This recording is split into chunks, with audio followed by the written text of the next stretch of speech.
Welcome everyone to NCEA's A Closer Look at the National Standards and Benchmarks for Effective Catholic Elementary and Secondary Schools Operational Vitality webinar. My name is Kate Reich and I am on hand as the organizer of today's event. Before we begin the presentation, I hope you all have available a copy of the standards that will be discussed this evening. In just a few moments, I will send out a web link where you can access the standards as they will be referenced during this webinar. Please know that all of your microphone connections with today's webinar have been muted. During the presentation, you may ask questions or provide comments for the presenter by using the chat and/or questions function located in the GoToWebinar panel on the right side of your screen. To use these functions, click on the chat or question bubble and then click into the blank box area and enter your question using your keyboard. Then click Send. The webinar presentation will run for 45 to 50 minutes, leaving some time at the end for the presenter to answer any questions that you've provided. You will be asked to complete a brief evaluation about this webinar later today, and your feedback is greatly appreciated. Lastly, this webinar is being recorded, and you will all receive a copy of the final recorded presentation, which we will email to you once the recorded file is available.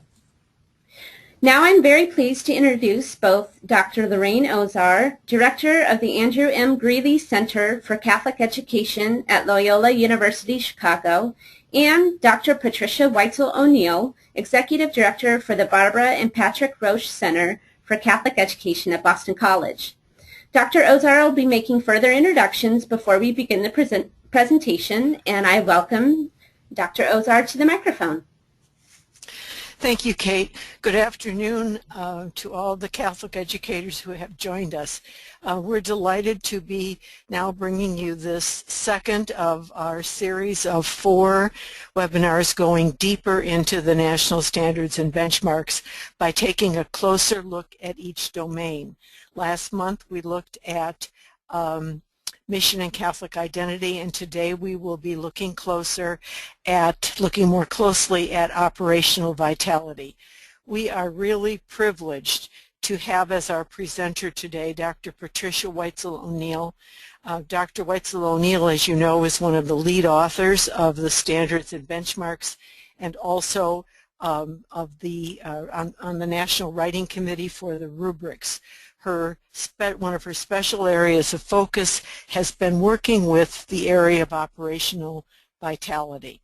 So we are delighted that she will be coming with us to do this, that she will be giving us this presentation. I will be monitoring questions and comments in the chat box as we go, and we may stop at various points throughout the presentation to respond to some of the questions. And then, as Kate said, there will be some time at the end. So now I am happy and pleased to turn this over to Dr. Patricia Weitzel O'Neill. First of all, I want to thank everyone for the opportunity to be with you today. As I said, I'm in Boise, Idaho at St. Mary's Catholic School. It's 2 o'clock and 4 o'clock on the East Coast. And today we have the opportunity to talk about the domain of operational vitality. I noticed that those of you who are participating today represent principals, presidents, and teachers and board members. And so I hope that this is beneficial to all of you and that you will each look at these standards from the perspective of the work that you do and how you can contribute to the operational vitality of your school. The goals for today are similar to the goals of the previous sessions.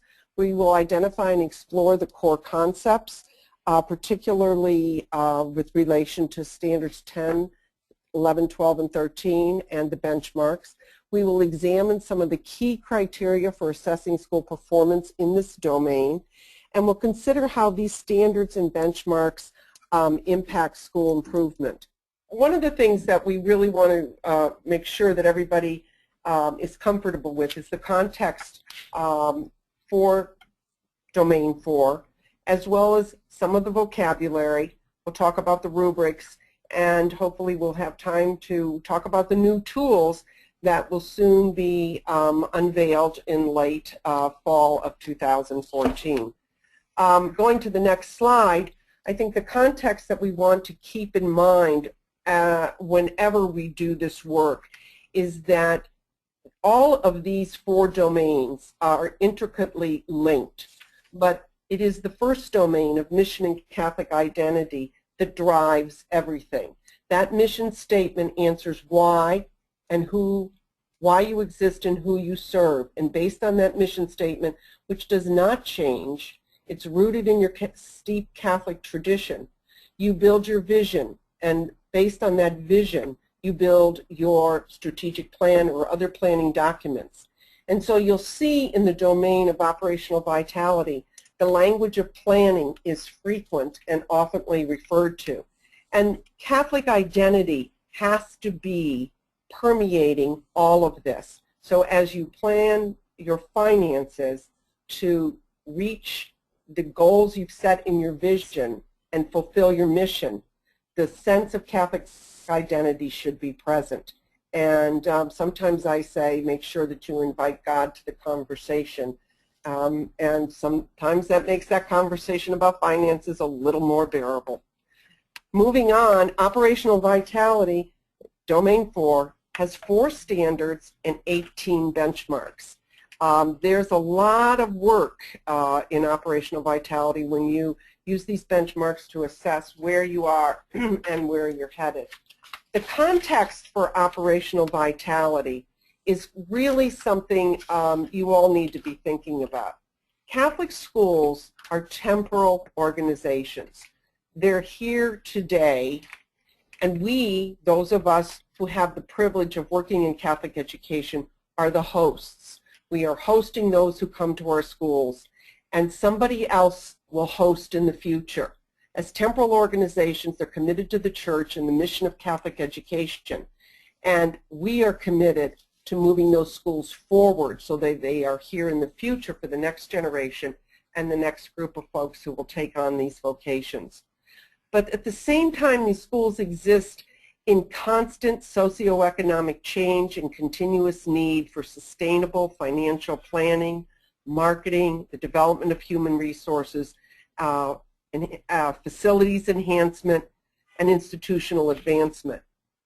All of that is going on, and at the same time, we are committed to Catholic identity when we plan for all of these things that we're trying to address. The change is continuous, and we have to be there for it. We have a statement in standards in this section that I think is really quite important. When a school does not maintain the standards for operational vitality, the continuation of the academic excellence is in grave jeopardy. You have to really feel that sense of commitment to the mission, build the vision, and out of that will flow your plans for operational vitality. And so often in Catholic education, this is the one domain that's been overlooked. We say our prayers and look for the money to grow on trees, and it just doesn't happen. The standards for operational vitality have to focus on the operation of the school. That's the day-to-day, turn on the lights, make sure there's desks and chairs and tables and computers and facilities, and tell the good news. So what you're really doing in operational vitality, you are dealing in 4 key vision areas. And what I mean by that is when you construct your vision and develop your plan, you are doing it in the 4 areas addressed in the domain of operational vitality. And those areas have to do with things that a CEO of a small to mid-sized nonprofit organization is usually responsible for. But our principals today have a triple role. Maybe it's because of the inspiration of the Trinity, I'm not sure, but they are the academic leader, they are the spiritual leader, they are the CEO of the school. And as the academic leader, the spiritual leader, we talk about that a lot, and most people are very comfortable with that. It's being the CEO that our principals need a lot of help with. And so if you're a board member, think about the wildly different roles we're requiring. It's a diverse set of skills and knowledge. It's very different gifts and talents. And quite frankly, each one of these requires different approaches to leadership. And all of them require an enormous amount of time, which is the one treasure we all seem to be short on. And so if you're a board member or you're a faculty person, think about the role of your principal and how you can assist serving on committees, serving in professional learning communities, and working together to fulfill the benchmarks that are required to be successful in these 4 areas. Go to the next slide. We see that the academic leader and the spiritual leader, when that person becomes the CEO, they're responsible for everything that's in this pie chart to the right on your screen. All of those pieces of the pie are the things that we address in the area of operational vitality. It's a huge, huge and complex job. In most organizations, this work is done by a team of people. Each person on the team has training in each one of these pieces of the pie. And so when you think about the successful, effective Catholic school, there has to be a team of people supporting the work of the principal. You may say the principal is accountable, and that is important. She or he must make sure the work gets done. But there needs to be others who are responsible for marketing, responsible for human resources, responsible for facilities, and that are working as a team with the principal. Next slide. So let's take a look at it a different way. Several clicks here. Governance and leadership, we have the standards. We have the standards 5 and 6. But when you take a look at operational vitality, you've got standards 10, 11, 12, and 13. 4 standards, 18 benchmarks. So we're going to dive in now. We're going to just dive in to standard 10. I'm going to try to walk you through a fair amount of it, and then we'll take a look at the other 3 standards as well, and then move to some of the new tools. So hang on to your hats. Here we go. Standard 10, everybody's favorite topic, how to build the nest egg. Standard 10 really basically says you have to have a 3 to 5 year financial plan. It has to include the current budget and the projected budget. But most importantly, and I was just meeting with the board, it has to be the result of a collaborative process. And you have to emphasize faithful stewardship. Bring others in your community into the conversation. Everybody wants the school. Let them help you build that nest egg. And when we do that, next slide, you can see that Standard 10 deals with the area of finance, accounting, and technology. So those 3 areas are where you're going to see the benchmarks really stress the kinds of things that we need to be doing. So if we move on to the next slide, you can take a good look at each one of the benchmarks. Now, I clearly have summarized each benchmark because they're a little lengthy, and I'm going to try to speak to them now in terms of what you need to look for when you assess where you are on that particular benchmark. So benchmark 10.1 says financial planning, collaboration, and experts. Is there financial planning going on in a continuous way? Do you have the people involved? Are you collaborating? And more importantly, who are the experts you're bringing in to support the work of financial planning? Can you document that? Can you show evidence of that? Your plans have established levels of investment by partners. So if you have a school that is partnering with a parish or is in fact owned by a parish or partnering with other schools or other parishes, is it very clear in the plan what investment the other entities are making? Is it agreed upon, or is it simply a shake of the hand?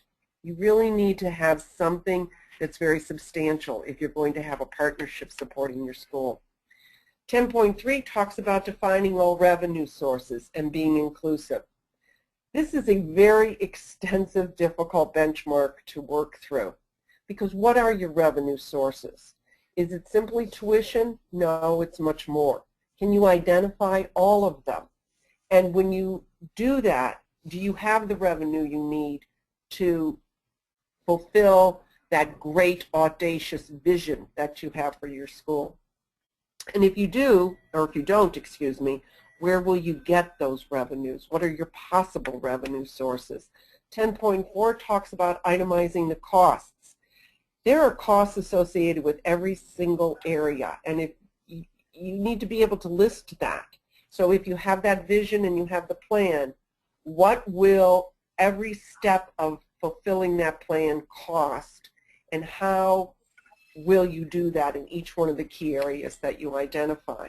10.5 tells you that all budgets need to include the actual and projected revenue sources and expenditures with, here's the hard one, folks, the actual cost per child and your benchmarked personnel costs. These are two terms that make everyone really quite nervous, and I'd like to speak in their favor. The first is the cost per child.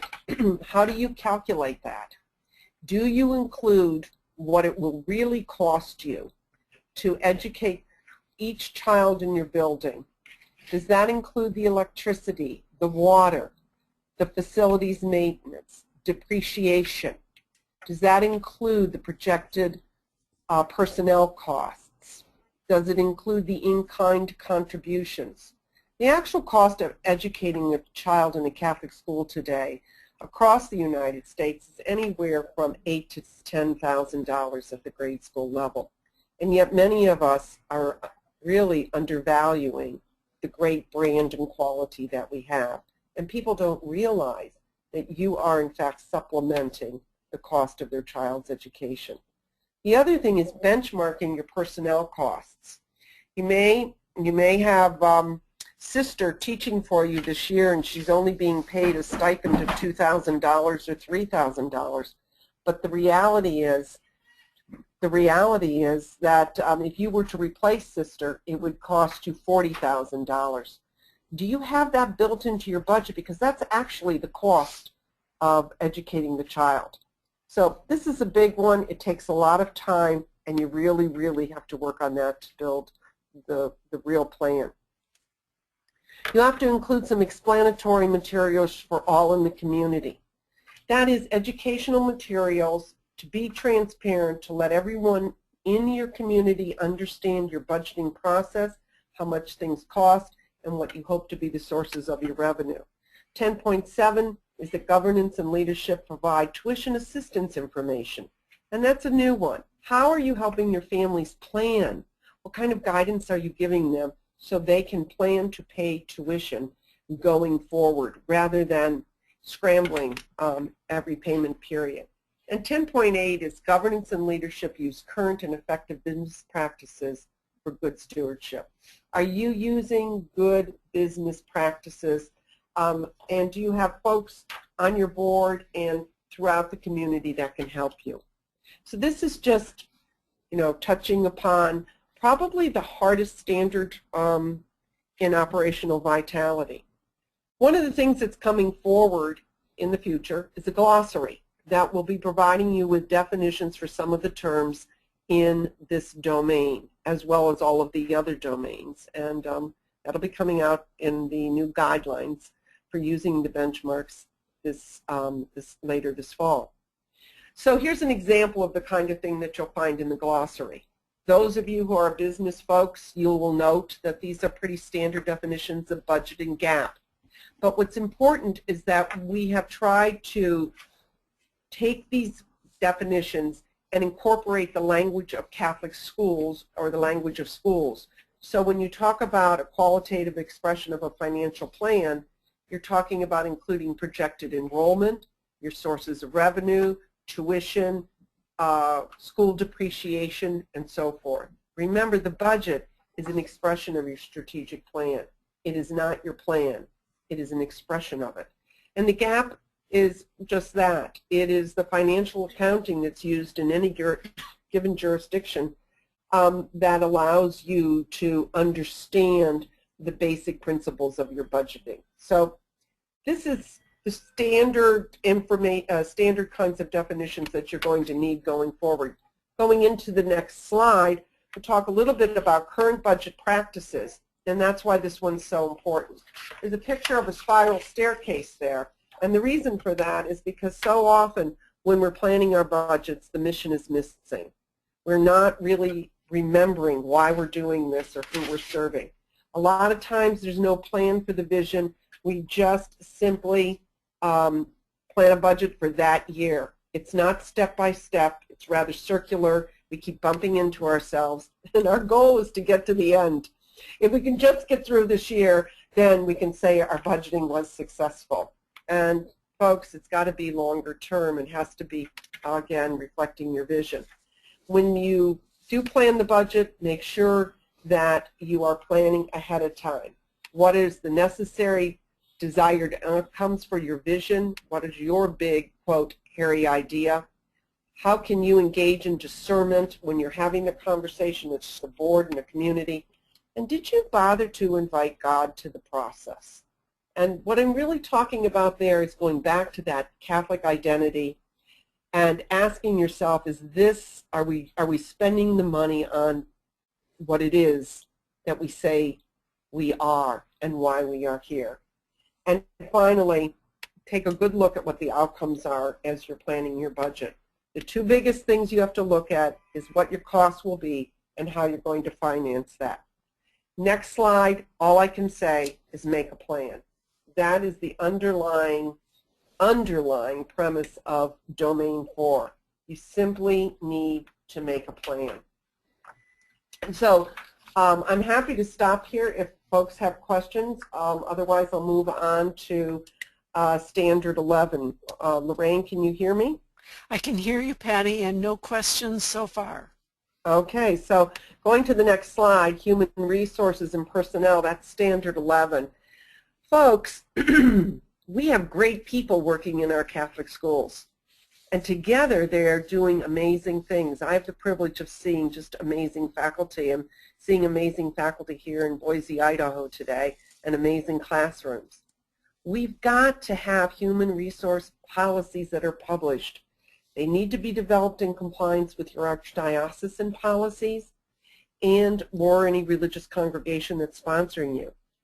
They have to provide clarity for the responsibilities and expectations, and how are you holding your resources, your human resources, accountable. Not just your faculty, but all of your staff. And are they all envisioning themselves as part of stewards of this mission? Do they know your mission, and are they engaged in that? That really is so important to success in this domain.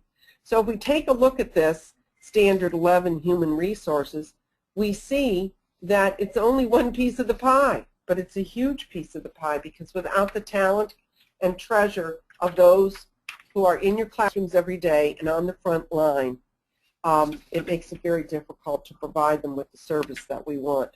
If we take a look at the benchmarks for Standard 11, you can see that we have 4 benchmarks. Human resources is professionally staffed and in full compliance. So do you have a professional person that's assisting you, and or several schools may be in partnership, on doing the legally correct thing in human resources? When I work with boards and schools, I often say failure to meet the benchmarks on 11 often leads to one of those wonderful things we call lawsuits. And lawyers who might be out there attending this webinar, you know exactly what I'm talking about. Benchmark 2 says that your HR policies have standards for position descriptions, that people understand what the compensation scale is. There's professional development, and there's accountability. So what are your policies to provide compensation? And that includes retirement, that includes all the health care. It also includes professional development. How are you growing the talent in your building? What piece of the budget has been set aside to do that? And most importantly, as we all know, what are your measures of accountability? Are they clear? Are they openly shared? And do people understand what they're accountable for? And how will you measure that? How will you assess that? How will it contribute to the staff's professional growth? 11.3, HR policies ensure competitive and just salaries and professional development for all staff. So let's take a look at that one. That, again, is another one people don't like to talk about because, gee golly whiz, our Catholic school teachers are wonderful people, and they do this because they love God. Well, they also have to feed their families, and many of them would love to send their children to our Catholic schools. And do you know there's a lot of Catholic school teachers who leave us and move over to the public school to earn a just wage so they can afford to send their own children to Catholic schools? Somehow or another, we have to find a way to address that and to address it quickly. It's not simply the need to pay salaries that will be competitive so that we get the best teachers in our schools, but more importantly, we do have these things called the social justice teachings of the Catholic Church, and our schools need to adhere to those as well. 11.4, HR policies ensure investment in personnel. What kind of health care do you have? Days off, personal days. What are you doing for those who are retiring? Do you have early retirement for those who might need early retirement? And what are you doing to grow not only your personnel, but what's your succession plan for your leadership team? Who's coming next? And I hope any of you who are teachers today listening and participating in this webinar will see the road ahead as one of leadership, because we certainly need strong leaders in Catholic education. And so Standard 11 has 4 benchmarks, and again, each one of these are benchmarks that you can measure by simply looking at some of the things that I have addressed here today. Here's a good example. Here's a definition for human resource policies. They're systems of codified decisions established by any organization. Some dioceses have really substantial human resource policies that you must adhere to. Some do not, and the schools have to develop their own. But it supports the administrative and personnel functions. It allows you to have performance management. It allows you in employee relations and resource planning. So each school and diocese has a different mission. You have a different vision. What that means is you need a unique set of human resource policies, because your human resources have to be the resources that are going to allow you to fulfill that vision and still be true to your mission. So if you're a two-way immersion school and you have bilingual education, you have to be thinking about bilingual teachers.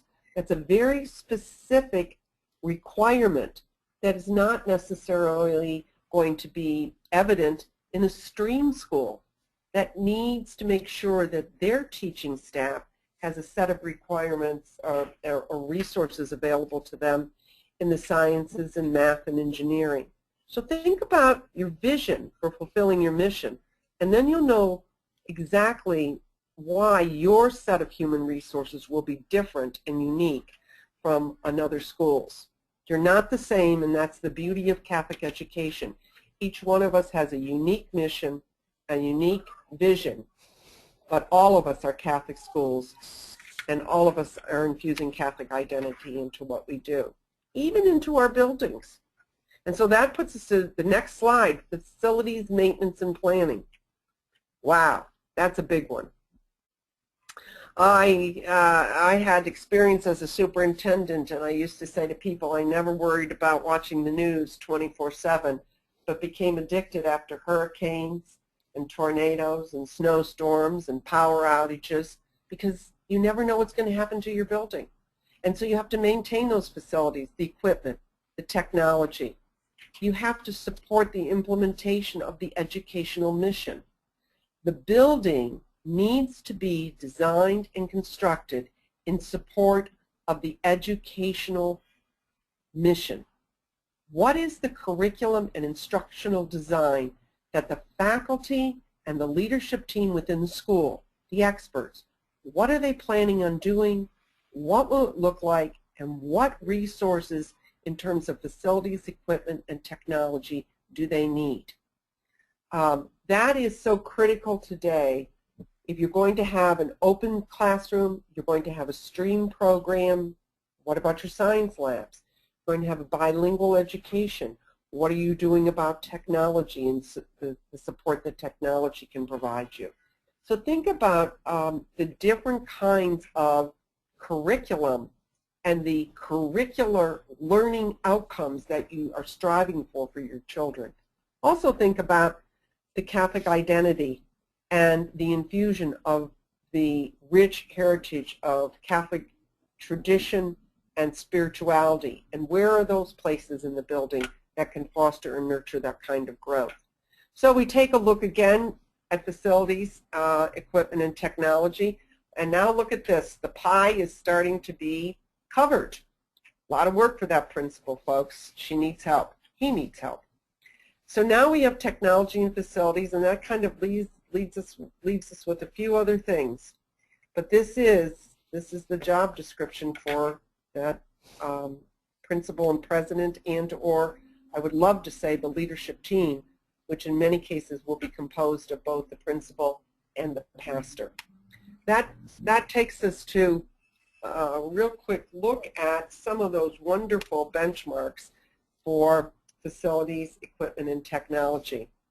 First of all, and I've just stressed that, you have to show that your plan, its primary purpose is to support the educational program and to provide accessibility for all who seek a Catholic education. So how accessible is your school to an individual in a wheelchair? How accessible if somebody is in 7th grade, and the 7th grade is on the 2nd floor and they show up in a wheelchair? How do you deal with that? What kind of changes do you make? How accessible is your school? This is another one that's very, very difficult. Also accessible to those who have learning differences, accessible to those with special needs. 12.2 talks about a budget that supports depreciation, improvement, replacement. Oh, okay, here's a big question for everybody. How old's your boiler, and when will it need to be replaced? How old's your building? Is it 100 years old and nobody's done anything in 100 years? Should you be worried about earthquakes? What about earthquakes? Are you in an earthquake-safe building if you're on the West Coast, or even actually on the East Coast now? Anywhere. What about protection from tornadoes? So think about improvement, replacement, depreciation, and not the kinds of things a principal wakes up thinking about in the morning. And finally, purchasing and improvement. It has to be by design. You can't just simply say, I want a popcorn machine and I'm going to put it in the faculty lounge because I think it would be a really cool thing because I like popcorn. That really happened in a school, folks. Okay? The reality is it has to be by design, it has to be in line with the mission, and most importantly today, you have to be able to demonstrate and model environmental stewardship. All right? Are you recycling? Are you doing all those wonderful things? What about the energy conservation, energy costs? So there's 3 benchmarks, but again, they're not easy to achieve and actually quite challenging. So here's an example of 2 terms that I brought up today, and they'll be in the glossary, and these are the definitions that you'll see. Student accessibility, environmental stewardship. I think you're all familiar with that, but you can see what the definitions look like. So I'm going to jump ahead to Standard 13, and that's advancement and planning. And Standard 13 really is talking about some very critical points. Institutional advancement based on a compelling mission. Does everyone in the school know your mission? Can they say it? Can they share it? Because they are your best communicators, your best marketers, and they are your advancement. You have to formalize this. But first and foremost, the mission should be why people choose your school, and they should be able to share that and shout it from the highest rooftop, the highest mountain, They're called foothills here in Idaho. They look like mountains to me. But will you get up on top of a mountain and shout the mission of your school? Because that's what advancement is about. And if you're doing that well, then you can engage in enrollment management and deal with the doubling of your enrollment in 2 years, and more importantly, development. So here we go. We've got two more. Yes. Patty, may I interrupt here before we move into the full force of advancement? We have a couple questions on budget and facilities. Are you willing to take them? Yes. Okay, there's one question. Can you comment on the concept of budgets based on a tuition setting model rather than an enrollment model? I'm not clear what that question means. So I think what they're talking about is building a budget that's based on setting tuitions each year that will meet the cost versus setting the budget based on projected enrollments. I'm not sure what they mean by the question. I'm sorry. Perhaps the questioner could add a few more comments and we can come back to this question then. And then there's the second one. Do you have any sense of where one could go to find a sample of a facility audit? No, I don't right now, but I'll be happy to find some sources for you. I know that the Archdiocese of Washington does a facilities audit often, looking at all of the buildings and determining what their needs are. So I would check with my diocese first to see if the facilities folks are doing audits, because they usually do, because that property is in the end owned by the diocese. I think if you take a look at your private high schools, I'm sure if you have any private high schools in your area, they would be more than happy, hopefully they'll be more than happy to share with you the kinds of facilities audits that they do. And last but not least, I think you can get examples of facility audits from your public school partners, because they're required to do those for all of the legal reasons associated with using public money. I know we did a facilities audit on a school while I was superintendent, and we actually did bring in 2 folks from the public sector to help us with that audit so that we would have unbiased, objective assessment of what needed to be done to meet the needs of converting the school to a new and different kind of school. So there are others that are using the volunteers that work on their facilities and management committees, some of whom are in the business of doing facilities audits. So, but give you one example, I couldn't put my finger on it right now. I'm sorry. Okay? Okay, thank you. Okay. Standard 13 is about advancement, marketing, and enrollment. So the components, and you'll see in a moment, when we look at the benchmarks, it's really quite simply about those areas. And if I go to the next slide and take a look at the benchmarks, you'll see that the plan ensures that there's contemporary technology for communication, databases, and accountability. As many of you know, Kathy Mears, when she was the executive director for the elementary section of NCEA, has us all tweeting now. So, and also engaging in the use of technology to link our work and to work as one larger community rather than as self-contained entities. This is a really important thing to be doing. So communication, all the different facets of it. Also to have some sort of an annual and continuous review of enrollment and retention. Where are the students coming from in a 3 to 5 mile radius? What other parishes and schools do you overlap with? If they're not coming to your school, are they being homeschooled? Are they going to charter school? Do you know why? And when someone's leaving, why are they leaving? So you really have to have a plan in place that allows you to continuously monitor your enrollment. I'm going to give you a quick example in a moment. 13.3 is that you have to have a development plan that ensures key strategies. You have to be able to identify, grow, and maintain your funding prospects. So I'm going to do a little deep dive right now into Standard 13. You can see from these definitions, this is the example again of the definitions that will be available to you later in the fall. There's language in there that you may not like. Word customer is one. Target market, targeting your market group is another. Who do you want in your school, and are you reaching out to communicate to them? Are you using the technology that 37-year-old with the 5-year-old child is using today, or are we using technology that they consider passé? So think about who your market group is and how they communicate and how you're reaching out to them. The next slide is an enrollment management example. All I'm doing here is hoping to help you to jog your mind about the kinds of things you need to look for when you're looking at your enrollment. So all of these categories across the top, can you fill in the boxes for your school? Can you tell us what zip code every single child lives in and what parish that overlaps with?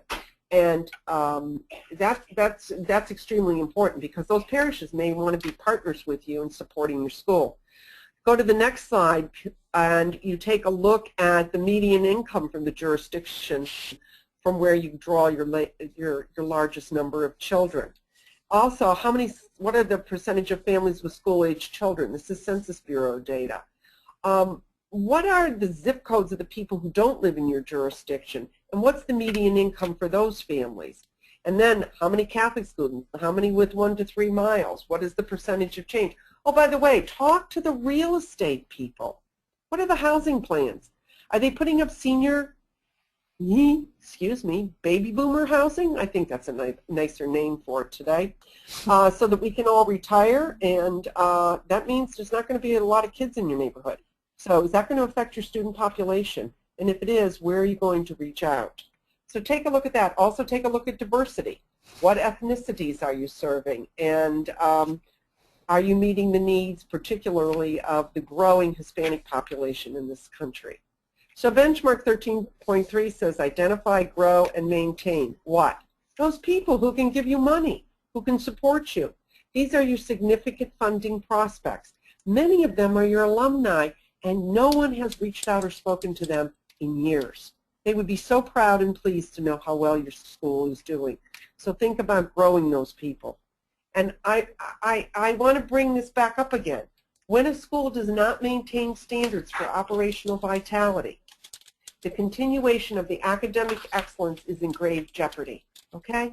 So you must focus on the operation of the school and the 4 key vision areas you need to plan for so the operation is vital and supports your school. It's finance, human resources, development, and facilities, okay? So now I know what your big question is. Next slide. Who and how? Who is going to do it? How do they do it? Well, that's why we have boards. And if you follow Regina Haney's work at NCEA and join that particular division, you can have access to all kinds of fabulous information on how to shape and form your board and also how to create the kinds of committee structures you need, in particular those that can deal with the 4 areas in operational vitality. You need to bring in experts as consultants, as friends. You have volunteers. And all of you who are math and science teachers, here's some great math problems for you to help build models for. And that's the enrollment management piece. And believe it or not, you want a great website, you want to tweet about your school, that's what we have students today to teach us, the elders, how to do it. So if you need to learn how to do some of these things, then just have the students come and teach you. Have them show you. Let them tell you where they're going, where they're getting their information. So what's next? What's next is you have to build a plan. That vision has to have a plan, or you cannot build the other plans in the 4 domains of operational vitality. The really good news is that the Catholic School Standards Project, which is the slide that I have up now, it's a picture of the website. And God bless Lorraine Ozar for making this website possible. And God bless NCEA for hosting these webinars, because they are now posted on the Catholic School Standards Project, so you can learn more about the national standards there. At the same time, if you take a look, you can also go to the assessment tools across the top. You click on that, and the next slide will come up, which is the page that shows you how to use the benchmark. It's a benchmark rubrics overview. You can look up each one of the rubric for every benchmark. So if it's benchmark 13.3, which I just showed you, you can look up the rubric for that benchmark. Every standard, the rubrics for every standard are posted on this site. There's also a drop-down rubric worksheet that you'll be able to use, and that's really fabulous because it will take you through the steps. The benchmark rubric looks something like this. This is 13.2, which is up on the next slide. And you can see you have to do a lot to score a 4. You have to exceed the benchmark. A level 3 fully meets the benchmark. Level 2 partially meets the benchmark. So as you deep dive into these benchmarks and you look at all the things that you could or should be doing, what you will want to do is that you'll want to take a look at the guided process for rubric scoring, which is the next slide. So the guided process for rubric scoring is it's an interactive form that's on the website that allows you to double-click, identify the benchmark, identify the benchmark will pop up, and then you will put the rubric for that benchmark next to you on the screen. So you have 2 things on the screen, the rubric and the drop-down. And this guided process will take you through examining how you're doing on that particular benchmark and allow you to score yourself. And once you know where you are in that benchmark, you can begin to build the plan on how do I improve or how do I change what I'm doing at this time. This is a brand new tool that came out this summer, and we're very excited about it because it's very user-friendly. And finally, the guidelines for interpreting and scoring the benchmarks are coming out this fall, and you'll be able to use them, and I know that you will find them extremely helpful. The guidelines for interpreting and scoring the benchmarks for operational vitality were drafted by the individuals whose names are appearing here. As you can see, we've had some very important people: the Executive Director of the Mid-Atlantic, Kim, the Secretary of Education in the Archdiocese of Miami, the Dean for the College of Education at Lewis University. And tonight you all get to hear from Adam Krukeberg, who is the Associate Dean for Finance in the School of Theology and Ministry at Boston College, and really helped craft these standards and benchmarks. And Stephanie Margetts, who is a principal in a Catholic school, in a twin school actually, in Seattle, Washington. So these are the folks who really worked hard all summer on this document, and as a result, next slide, we have Domain 4, 18 benchmarks, 4 standards, and that's operational vitality. It's probably one of the most difficult and challenging domains, I think, that our principals and boards face today. But hey, Catholic schools have always had a challenge with this domain, and we've always succeeded, so I think we'll all do really well. So any questions? I think I've managed to stay on time. Lorraine, are you proud of me? I am very proud of you. You did better than I did. Yes, we have a couple. We have a question about advancement, but I'm going to just do a quick follow-up with the question about tuition setting, budgeting, because I think actually, Patty, you did address some of this in looking at the market analysis that you were talking about. The added comment is that in his article, A Game-Changing Model for Financially Sustainable Schools, Patrick Bassett declares that in the new normal, budgeting begins with an economic assessment of the community's capacity to pay tuition. That's true. That's true.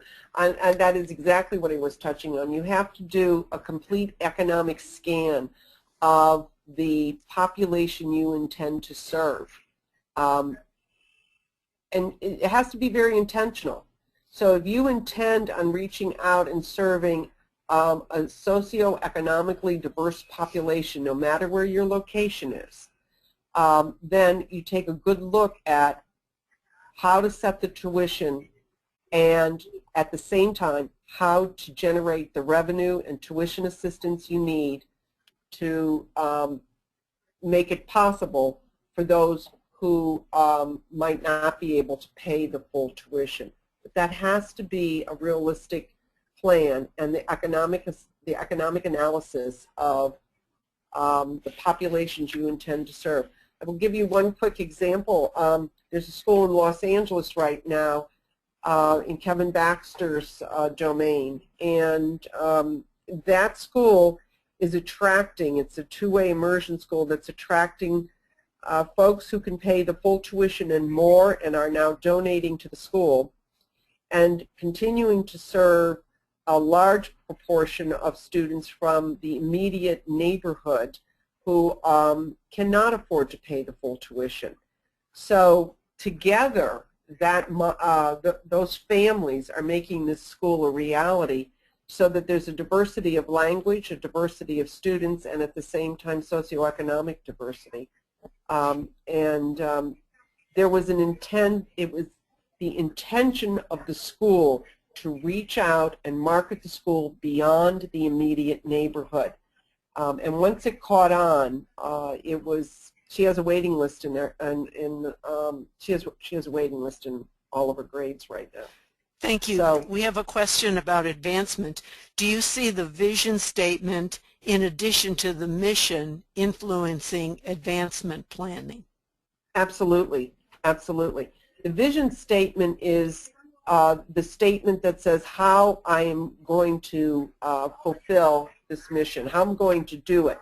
And then as you take that apart, each piece of how is going to cost money. And as you advance the mission and the vision, what you're saying to the potential donor is, I'm inviting you to be a partner with us as we reach this wonderful, audacious goal to be the best stream school in the United States. Not only the best Catholic school, but the best Catholic stream school. So what do you need to do that? And you say to the donor, you could have your name on the lab that we will build for the 7th and 8th graders. Yeah, I think it's very important that the vision is driving in many ways the advancement planning that's going forward. And that advancement planning is also, you can't do it in isolation. It has to be done in collaboration with those who are also building the budget and projecting out what the needs will be. So the advancement folks know what it is they're looking for as they try to fulfill those holes. We have a comment. Thank goodness for recordings. The speaker had to go so quickly. Thank goodness for recordings. And when exactly will the guidelines for interpreting and scoring the benchmarks be coming out? I can respond to that and say that they are in the final editing draft stage, and they will absolutely be out before the end of the year. I am quite hopeful that they will be out by Thanksgiving, and maybe even, if we got really lucky, before Thanksgiving. But they are in the very final stages of being edited. So we're very close. Some of us are still working on our glossaries. I think you'll like them when they come out, though. Yeah. Kate, were there any other questions or comments that we need to respond to here? No, I think you, especially that comment about the tuition and, establishing the budget, that was the more in-depth one. So I thank you for revisiting that question. And it seems like everybody's absorbing all of what you had to share with us today. Thank you, Patty. It was so helpful and clear. Well, thank you all for participating today. And it is a great deal to cover in 45, 50 minutes. I will totally agree with everyone. It's overwhelming. And, when we do workshops on this, we always say to everyone, take one benchmark at a time. You move slowly, move carefully. There's a lot here, and it's for many, many, many in leadership roles today. A lot of what's in this domain is new. So I'm hoping that you'll all be able to benefit from today and enjoy the guidelines when they are posted. So thank you all. Great. And Lorraine, do you have any parting comments before we wrap up our webinar this afternoon? Well, I think that it is a lot to cover, and we know that to do a whole domain in one 45 to 50-minute presentation. I think you could look at what we're doing as spiraling. Last spring, I did a webinar sponsored by NCEA that was the overview of understanding the whole standards, and now we're circling in by domain. And I think in the spring, we're going to look at finding some drilling down again and finding some on-the-ground examples of schools or dioceses that are working on particular things within each of the domains. So we're going to keep drilling, and if you know of any initiatives that it would be really wonderful for others to hear about, please let me know, and we can build it into a webinar. Great. Thank you. Great, thank you. Well, I want to thank Drs. Ozar and Weitzel O'Neill for all that they've shared with us this afternoon, and also for hanging in there on some of our technology challenges.